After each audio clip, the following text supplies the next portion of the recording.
गोपनीय माहितीच्या आधारे सापळा रचून 13,75,000 रुपयांच्या मुद्देमालासह आरोपीच्या मुसक्या आवळण्यात पोलिसांना यश आले।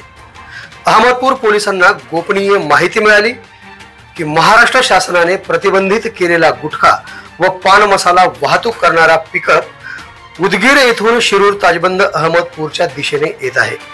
अशी गोपनीय खबर मिळाल्याने पोलीस अधीक्षक सोमय मुंडे, अप्पर पोलीस अधीक्षक डॉक्टर अजय देवरे, उपविभागीय पोलीस अधिकारी मनीष कल्याणकर यांच्या मार्गदर्शनाखाली पोलीस निरीक्षक बीडी भुसनूर यांच्या आदेशाने पोलीस स्टेशन अहमदपूर येथील गुन्हे प्रकटीकरण पथकाने सापळा रचून शिरूर ताजबंद अहमदपूरकडे येणारा पिकअप क्रमांक MH44U1742 छापा मारून पकडला असून त्यात विविध नमुन्याचा महाराष्ट्र शासनाने प्रतिबंधित केलेला एकूण 9,75,000 रुपयांचा गुटखा, पान मसाला, तंबाखूजन्य पदार्थ व अंदाजे 4 लाख रुपयांचा वापरात आणलेला पिकअप असा एकूण 13,75,000 रुपयांचा मुद्देमाल जप्त केला आहे।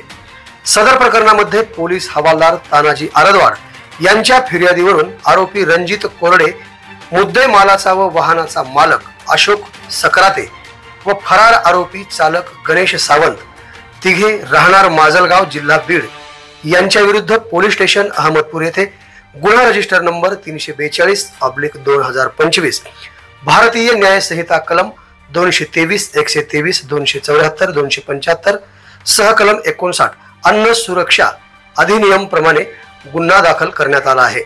सदरचा मुद्देमाल हा यातील आरोपी हे शिरूर ताजबंद अहमदपूर मार्गे माजलगाव बीड येथे घेऊन जात होते।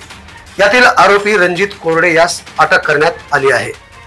सदर छापा कार्यवाही करिता पोलीस अधीक्षक सोमय मुंडे, अप्पर पोलीस अधीक्षक डॉक्टर अजय देवरे, उपविभागीय पोलीस अधिकारी मनीष कल्याणकर यांनी अहमदपूर येथील पोलीस निरीक्षक बिरप्पा भुसनूर यांना सदर छापा कार्यवाही कामी मार्गदर्शन करून सूचना दिल्याने पोलीस निरीक्षक बिरप्पा भुसनूर, पोलीस उपनिरीक्षक स्मिता जाधव, पोलीस हवालदार तानाजी आरदवाड, गंगाधर चपडे, शिवशंकर चोरे, प्रकाश भोपळे, हरिदास कांबळवाड, विशाल सारोळे यांनी छापा कार्यवाही यशस्वी केली आहे। सदर प्रकरणाचा पुढील तपास वरिष्ठांच्या मार्गदर्शनाखाली पोलीस उपनिरीक्षक स्मिता जाधव हे करीत आहेत। आवाज बहुजनांचा।